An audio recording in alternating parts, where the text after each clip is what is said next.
On the radio right here on Ringside Politics. We'll be right back.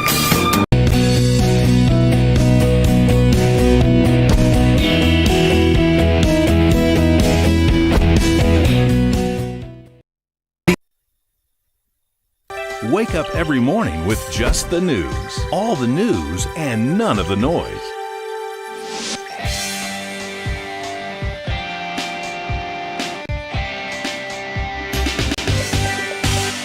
Hey there, good morning, and welcome to Just the News AM. I'm Carrie Sheffield, and glad you're here. Well, big news in the presidential dispute. Sidney Powell, she's not officially with the campaign, but she's closely aligned with the Trump team.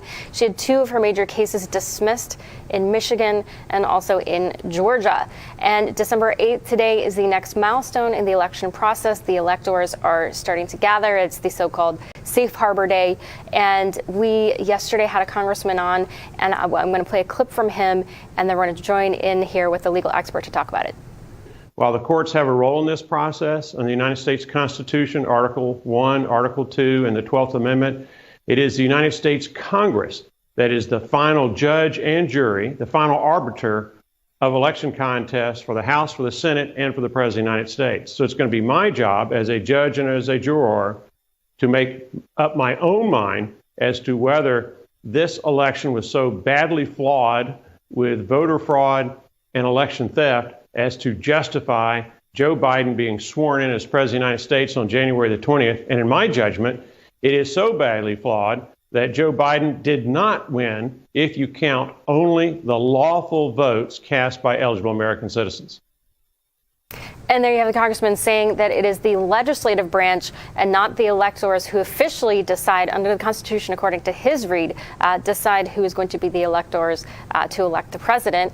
And on a related note, my latest piece at justthenews.com looks at an argument from some professors, including one at the UC Berkeley, who said that under the 12th Amendment, Vice President Pence, who is technically the president of the Senate, could, according to their reading, reject some of the electors. So in this scenario, for example, they said when counting Pennsylvania's electors, Pence could choose to, quote, count the slate of electors from the Republican legislature in Harrisburg and not the slate of electors from Democratic Governor Tom Wolf. Now, to date, the Republican legislature has not put up their own slate of electors, so there's not dueling electors to date. But according to these professors, you're saying there's a chance that he could possibly do this. And I want to bring in Richard Roth. He's an attorney at law for the Roth Law Firm, PLLC. Good morning, Richard.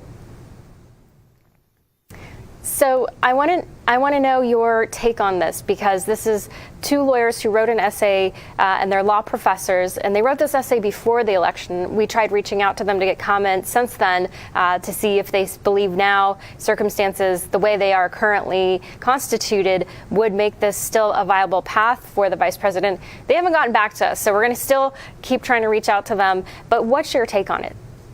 So technically, they are correct. If, in fact, there's any controversy among the states, then it does go to the legislature. The legislature does technically decide who becomes the next president. The problem with the Republicans and the Trump administration is that there's really no case or controversy now. As much as we heard Mo Brooks just a minute ago, the bottom line is that there are up to 40 courts who have said that the cases are frivolous, that they're not accurate, that they have no basis, that they should be thrown out. I think it's up to 40 now, maybe 39. So if, in fact, Michigan, Pennsylvania, Arizona, Nevada, as well as Wisconsin and Georgia all say that we are sticking with our electorate, there is no case in controversy, then today is the Safe Harbor Day. Today is the day they must certify their election votes by, and they have done that. So it is very hard, while technically Mike Pence can go and just literally stir the Congress amok, it is very hard when particularly Republican, when the congressmen and state legislatures, some of whom are Republican, are saying, we're sorry, Donald Trump, we know you want to win, you just didn't. And they have to follow the electorate of their state. So that's the bottom line here. And you're right, that if it were that close, it could go that far. But states have essentially thrown everything out.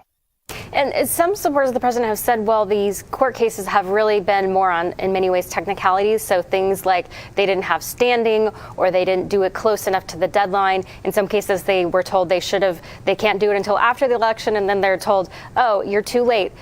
So as opposed to sort of the merits of these arguments and the evidence and the affidavits of fraud, to the point where you have legislatures holding hearings in Georgia, for example.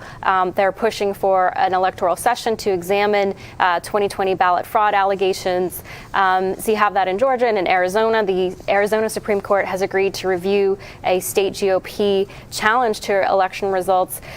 So in terms of the legislatures, do you think they could be sort of the monkey wrench in all of this?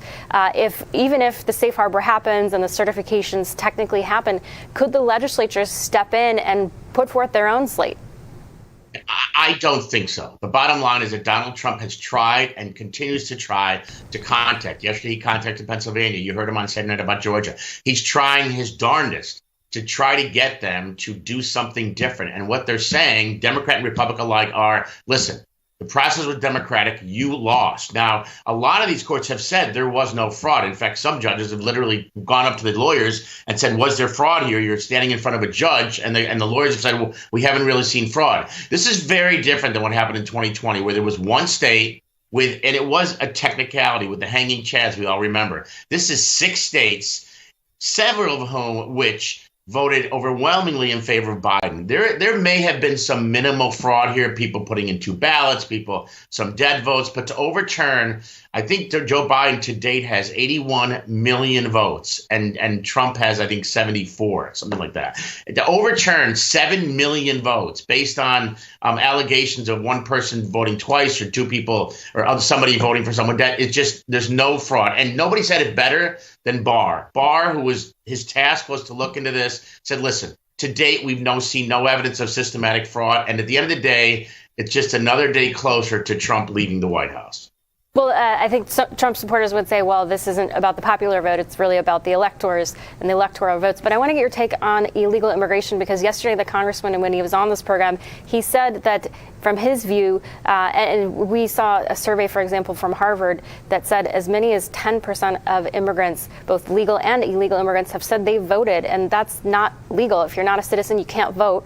And one study said that on the high end of that estimate, that likely swayed the election for Biden. What's your read on that? So listen, at the end of the day, I do agree with all of your scholars. If there is fraud, and if there is fraud in immigrants voting, if there's evidence, we deal as lawyers with evidence. If there's evidence of that, then I think we have to look into it. The problem thus far is that with the team of lawyers that Donald Trump has had, including Giuliani, including Powell, including Jenna Ellis, they have not brought any actual fraud, systematic fraud to the table. Ms. Powell said that it was the Chavez fraud used with the Dominion computers back that was developed 7 years ago. There's no evidence. So when you're in front of a judge, a federal court judge nonetheless, and many of whom are Republican, and they say, show me the goods, because at the end of the day, they can Richard, we got to leave it right there. Sorry, we got a commercial break. Thank you so much. Stay tuned. We'll be right back.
there, good morning and welcome back to Just the News AM. I'm Carrie Sheffield and glad you're here with us. Joining me is Joe Grogan. He's the former director of the White House Domestic Policy Council under President Trump, and he's also a former COVID task force member. Good morning, Joe. Good morning. Thanks for having me, Carrie.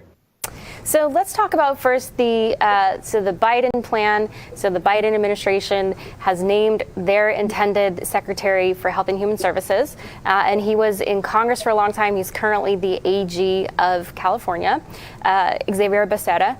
And what we know about him so far is that he served for 24 years in the House before he was tapped to fill the Senate seat that Kamala Harris, to fill the AG job when she became a senator. But when he was in Congress, he was really pushing Medicare for all. And so the question for you is, do you think when he's at HHS, can he be pushing Medicare for all? Is this something that he can really have influence on? Well, I think a lot of that is going to depend on how these Georgia Senate seats races turn out next month. If the Democrats win both those seats and they get a majority in the Senate, he'll have a lot more latitude to work with Democrats and drive legislative changes in that direction. He is not, to your point, known for bipartisanship and consensus. When he ran the Hispanic caucus, it was a bipartisan group until he took over, and then all the Republicans left. As Attorney General, he's driven a hard, aggressive Democrat agenda, left of center agenda, and he's not going to be looking for bipartisan compromise. That being said, if the Democrats don't control both houses, he's going to have to find some areas of movement, but he will have a lot of levers at his disposal with regulations and guidances, and that is going to be a big focus of the Biden administration. It's another reason why they're looking at Neera Tanden at the Office of Management and Budget, because healthcare specifically, if you have HHS, a lawyer who understands the law and regulations, and you have OMB, you've got the whole chunk of moving regulations and driving it to the left. And in terms of pro-life issues and abortion issues, the Supreme Court actually rebuked him in a 5-4 ruling and said that a California state law basically requiring pro-life pregnancy centers to provide notices to women about publicly funded abortion, that was rejected by the Supreme Court. I recently wrote for Just the News about he's a Catholic priest, the son of the late Justice Scalia, and he said he's worried that under a Biden administration, Little Sisters of the Poor and other Catholic groups could be forced to have issues around contraception, other abortion issues. Do you think that Becerra is going to be pushing this agenda on abortion and contraception? Well, that's been his history. We just saw the Supreme Court rule pretty aggressively against New York for their overly restrictive COVID rules enforced against places of worship. So I can see a lot of these cases getting filed and brought up to the Supreme Court. Amy Coney Barrett was the deciding vote in that case. Yes, I see Becerra pushing the agenda that he has pushed before, in line with the way that a lot of Democratic governors have been, which have not been to treat religious institutions with the deference that the First Amendment does, but even more so, sometimes singling them out for particular animosity, which is unfortunate. But again, that's where they're headed with a choice like Becerra. Where can he find bipartisan compromise? Maybe around substance abuse or mental health resources, things like that. But on the Affordable Care Act, on life issues, on immigration issues, I don't see Becerra compromising too much. Do you think he's going to go after groups like Little Sisters of the Poor? Because we did see the Trump administration offered protections and allowance for the contraception, that the nuns were not being forced to pay for contraception, but this was something that the Trump administration put up. Do you think that's going to be rolled back? Look, I think one thing with the Biden administration is they have an opportunity to take a step back from some of these culture wars that the Obama administration found themselves in, which didn't work out for them all that well politically. I don't think it was a smart political move for the Obama administration to be suing an organization called Little Sisters of the Poor with a bunch of nuns trying to help unfortunate Americans who need help.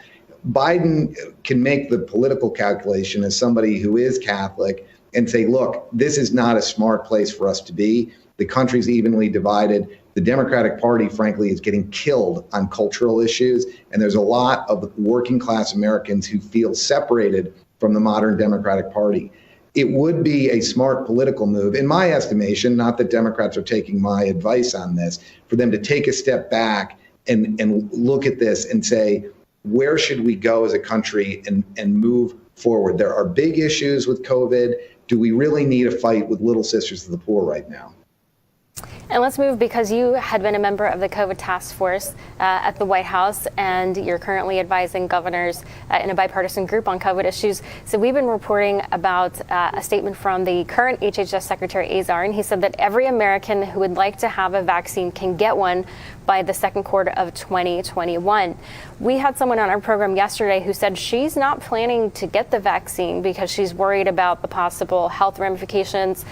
There was a pro-life website that recently reported that there are questions about possible effects on pregnant women or on babies in the womb. Do you think that, how widespread do you think adoption will be of the vaccine? Well, when it's available, I fully intend to get one of the vaccines. Would I take one away from a medical professional working in an emergency room tomorrow? Probably not, but I do intend to get one myself. I do think it's incumbent upon every American, though, to have a conversation with their doctor and figure out whether or not it's appropriate. Pregnant women, of course, should have that conversation specifically, and other people with underlying conditions. But look, FDA is spending a lot of time to make sure that this thing is safe and effective. We'll continue to gather data. The effectiveness rates on this at over 90% are unbelievable for both the Pfizer and the Moderna vaccine. I mean, it's a tremendous scientific achievement. No vaccine, no drug is ever 100% safe, and there will be adverse events on some level. But we have to understand, with 3,000 people dying a day, us on a trajectory to have 70, 75,000, maybe 90,000 Americans die a month, this vaccine cannot come soon enough. And I am hopeful that every American can get it by the second quarter. I'm a little skeptical of this, though, because it is a huge logistical challenge to pull this off and get it distributed. I think it'll be a little bit longer before every American can have access to it, but I think every American should go into it with open eyes and have a discussion with their physician about the safety and effectiveness of this, and should have confidence in the Food and Drug Administration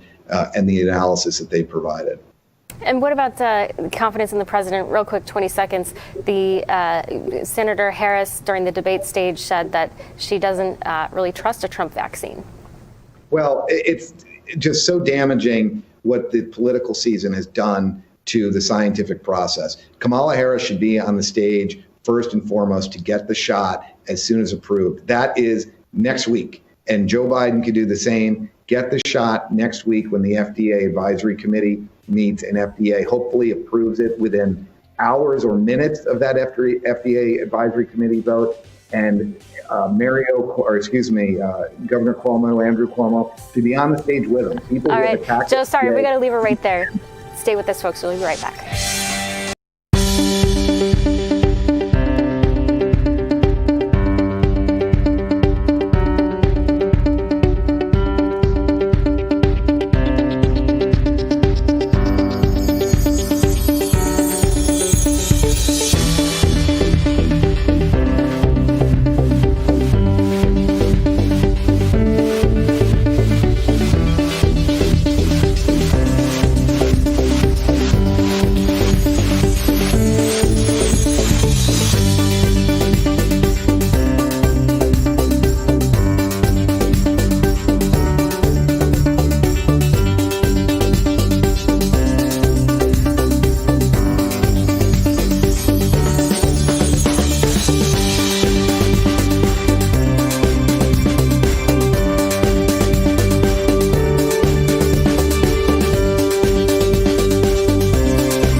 And welcome back here to Just the News AM. I'm Carrie Sheffield.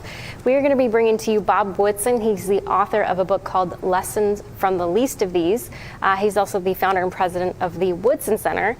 And I have known Bob for years now, and he has burst onto the scene just this year through his work for I don't want to call it the project because it's a response to the 1619 project, but it's a project called the 1776 Unites.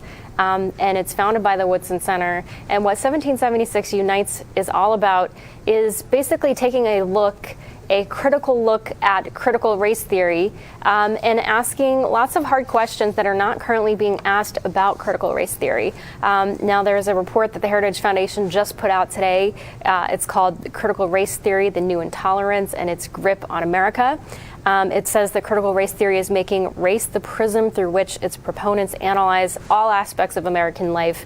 And Bob thinks that critical race theory is really corrosive to American values. And he also likes to make the argument that the founders, so the 1619 Project likes to say that America's founders were hopelessly flawed, that our founding documents were hopelessly and just needlessly and permanently racist and inherently corrupt at their very foundation. And what Bob Woodson argues, and he's a legend in civil rights, he fought in the 60s to liberate African Americans.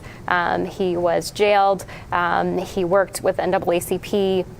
But he realized from his perspective, he saw what was happening with the civil rights movement, that it was starting to turn really hard to the left and saying that government is the solution for everything, and that if you didn't support the expansion of welfare and housing and just more overreach by the government, then you were labeled as a racist or someone who didn't care about the poor. He spent his whole life disproving that through the work that he's done with the poor and serving African American communities, people who are caught up in gangs, caught up in violence and poverty. He's been able to help them turn their lives around, not necessarily through government. And what he does is he's toured the country many times and for decades worked with organizations through his group. It used to be called the Center for Neighborhood Enterprise. And what they would do is they would partner with these grassroots organizations who are really working at the human-to-human level and help them turn their lives around. And they would do it through 4 ingredients. He worked a lot with the American Enterprise Institute think tank, and Arthur Brooks, who was the former president of that, he said that the 4 ingredients to get somebody out of poverty are faith, family, community, and work. And so you notice those 4, faith, family, community, work, that doesn't include a government handout. That it really is private charity and private enterprise and citizens who are really being the catalyst themselves rather than relying on government. And that's really been the life of Bob Woodson and what he's been working on. And his arguments on critical race theory, because he sees this critical race theory now as really the fruition of decades and decades of programming from liberals on the left who really want to divide us on the issue of race. This is what Bob has told me many times over the years. And he says that according to places, for example, like the 1619 Project, what they like to say is that the 3/5 compromise that was put in that said that slaves were to be counted as 3/5 of a person rather than a full person, and other policies, endorsing slavery, and that because of this, our founders didn't know what they were doing.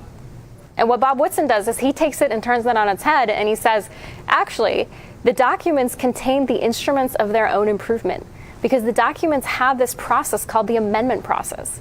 And what this amendment process allowed was that the founders knew they weren't perfect. They knew the slavery question was very divisive, and many of them didn't agree with slavery.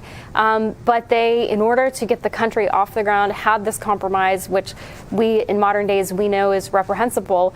But at the time, it was looking at the broader swath of history to see that slavery, the abolition of slavery, was actually an innovation that happened in the West. and it was an innovation that happened, the abolition of slavery. The concept that someone should not be enslaved is something that Western democracies were actually at the forefront of leading the charge. It's the exact opposite of what liberals have said in critical race theory, because for thousands and thousands of years, people had been enslaved. And in many cases, it wasn't about race. It had more to do with class in many respects.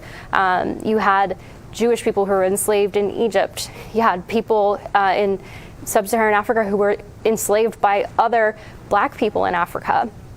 And in fact, the people who sold the black slaves to the Americans were black people themselves. And even in fact, as Bob Whitson has shown in his research, there were actually slaves or black people in America who actually had slaves themselves. They owned, quote unquote, other black people. So his research really turns everything on its head and really questions this idea of whether our founding documents were just hopelessly flawed. And Bob joins me here. Good morning, Bob. Good morning, Carrie. How are you, Carrie? Doing well. So tell us, the Trump administration has rolled back the critical race theory training in government institutions. Do you think the Biden administration will put this back? I'm pretty confident that they will. Unfortunately, they ran on that basis. When they were running for office, Kamala Harris said that the police are the problem, and so I would not be surprised if they were to implement these policies. Unfortunately. And what do you think is going to happen as a result? I think it's going to really provoke real civil unrest. I think we're really at a very dangerous place, and that's why because. Unfortunately, black Americans are being used. The rich legacy of the civil rights movement has been hijacked by the radical left and using it to bludgeon the country and really destroy civic institutions in the name of seeking justice for blacks. As you know, they migrated from justice for Floyd to burning Bibles in Portland, to denigrating the Christian cross as being white supremacist. They've also said that the nuclear family is Eurocentric and therefore racist. So they have migrated away from social justice for blacks and are just using black Americans as a bludgeon to denigrate the country. And that's why critical race theory is just the foundation upon which they are making these assaults. Real quick, Bob, we saw a big jump in support for Donald Trump this election. Do you think that it'll be, is it a permanent, affiliation or affinity with conservatives and black Americans, or is it really more about Trump the man? Real quick, 10 seconds. No, I really think Trumpism is going to outlive Trump. He really has changed the dynamics here. And that's why 18% of blacks males voted for him. And I don't think that's going to change. I think he has moved the goalpost. And I think that there's a possibility to build on that momentum that he has initiated. All right, Bob Whitson, we got to run to commercial break. Thank you so much. Thank you. Stay with us, folks. We'll be right back.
welcome back here to Just the News AM. I'm Carrie Sheffield and glad you're here with us.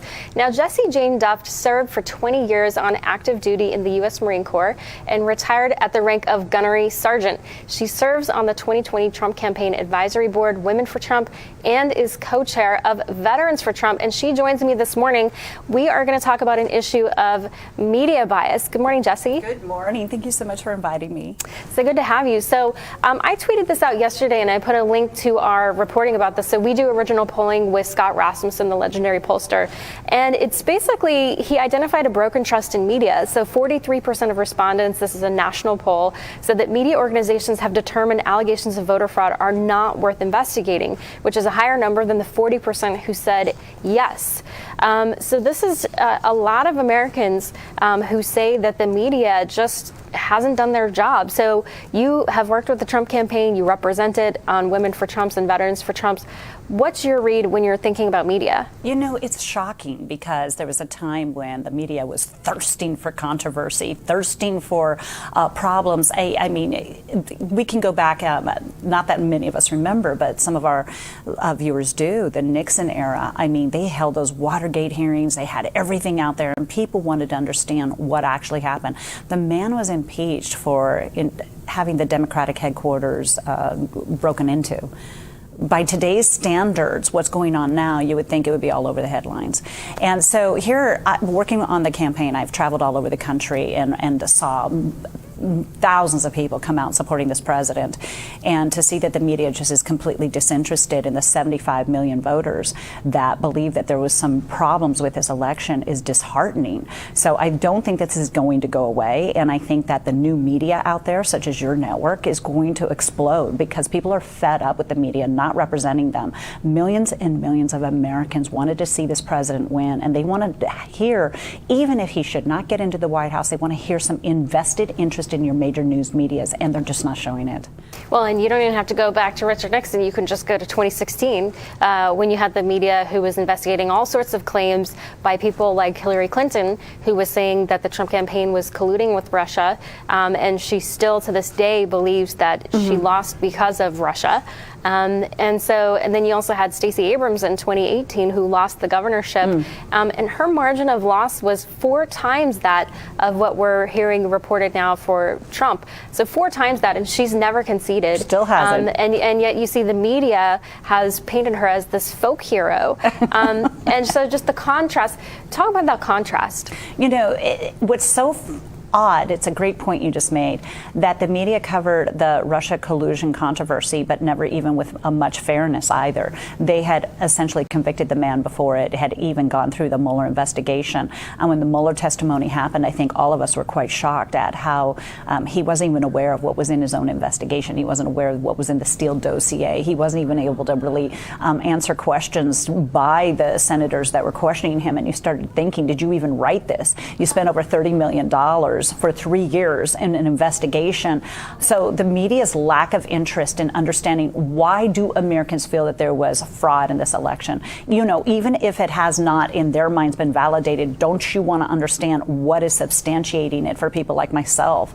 Because we're hearing what the attorneys are saying. I'm on plenty of legal calls with the campaign. We still are meeting over the phones and listening to what evidence they have seen and what their witnesses have and the testimonies that they have, the affidavits.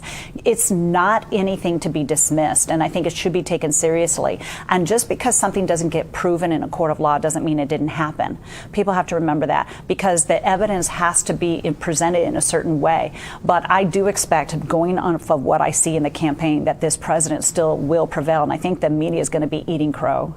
And in terms of the timeline, though, because the timeline is very compressed, and this is what we've seen in some of the court rulings, they've said that, oh, you waited too long. Today is the safe harbor day. The electors have to vote on December 14th.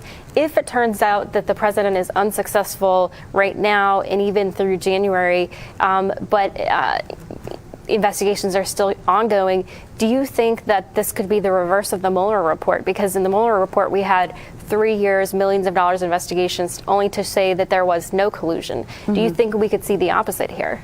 It's really hard to predict. I do know that the criminal investigations could take a while. So what we see going on in Georgia with the criminal activity, we could see maybe not results out of that for 2021. But I will say we should see out of this massive voter reform.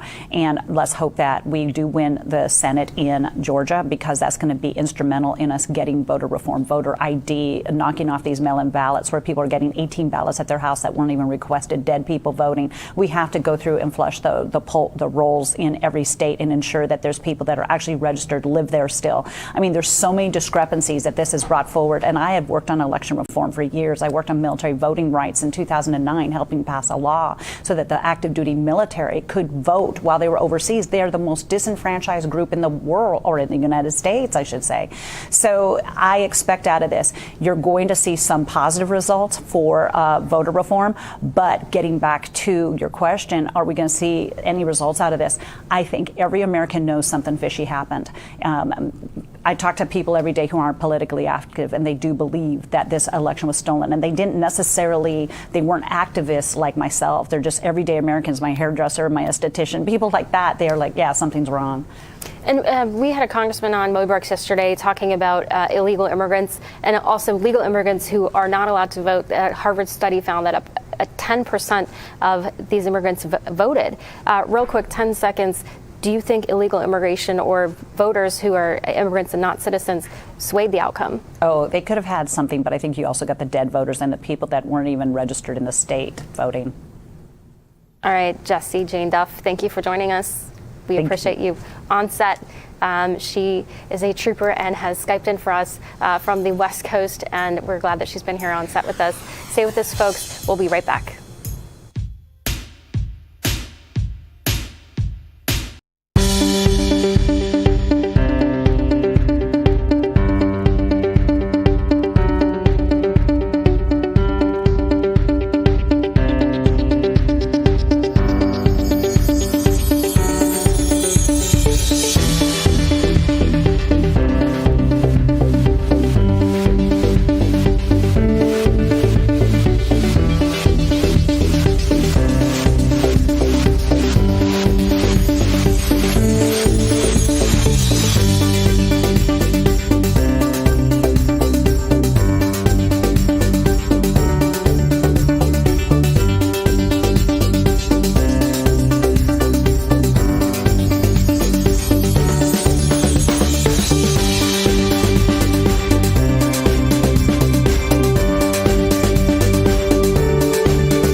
there, welcome back to Just the News AM. I'm Carrie Sheffield and glad you're here.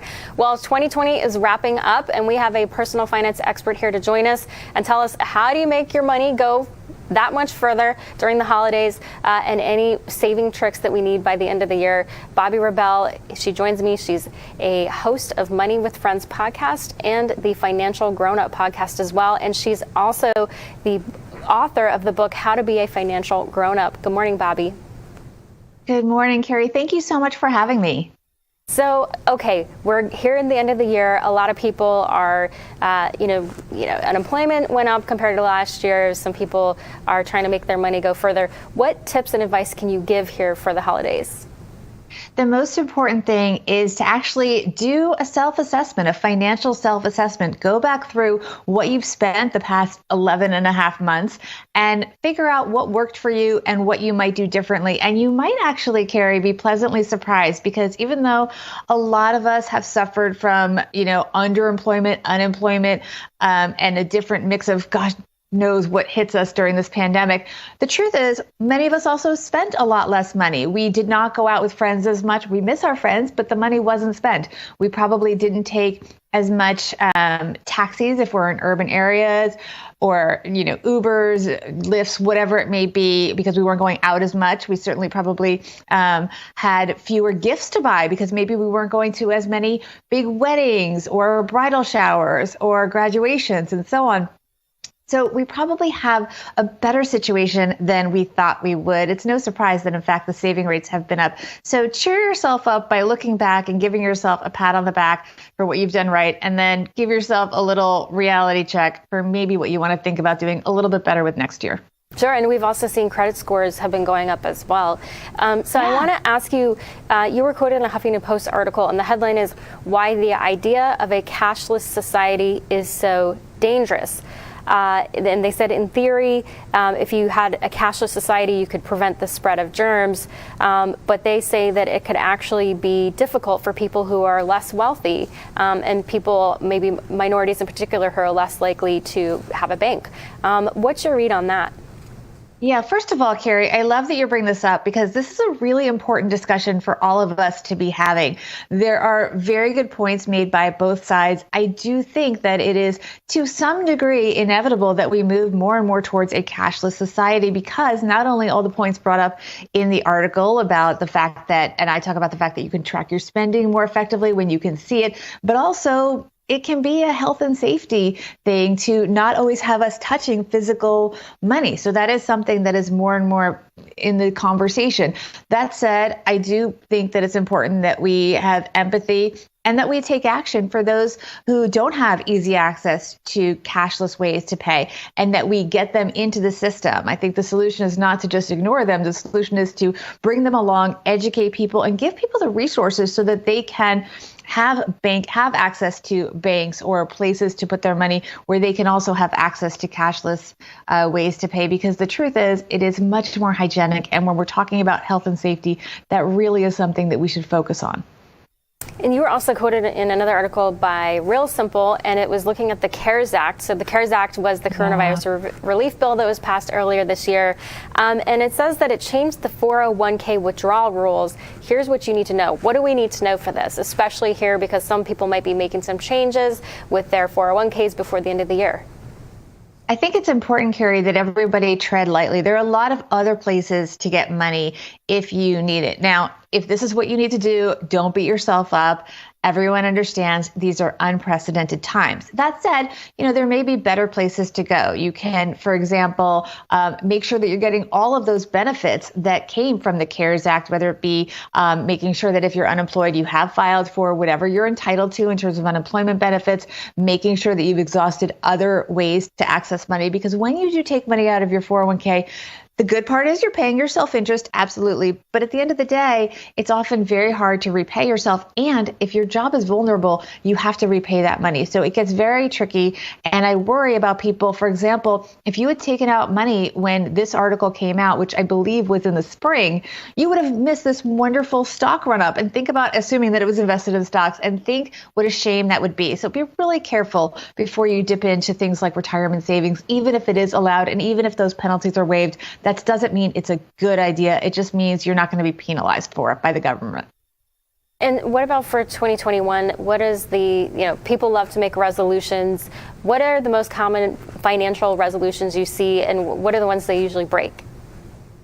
Oh gosh, well, I don't have any specific data on the official most common, but I think that people are reprioritizing how they spend their money. We've understood that maybe we don't need to spend money on a lot of the things that we spent money on before. For example, and this is tough because I know a lot of businesses have been hurt by this, but a lot of people have said they're not going back to their gym and paying expensive monthly memberships for boutique gym experiences. A lot of people have a new appreciation of spending time with friends and not necessarily spending the money going out all the time. They've realized it's not necessarily about going out. It's about the friendships and the relationships with your family and your friends. So I think there'll be a reprioritization of how we spend our money. All right, well, we will keep an eye out, and we hope you'll join us in 2021 to help people walk through these financial goals. Absolutely. Thank you so much for having me. Thank you. And that's Bobbi Rebell. She's the host of the Money with Friends podcast and the Financial Grown-Up podcast as well. We're going to be right back, and I want you to see this clip. It's from the president with an inspiring message about someone who won a National Medal of Honor. Stay tuned. You don't want to miss this. We are going to be right back.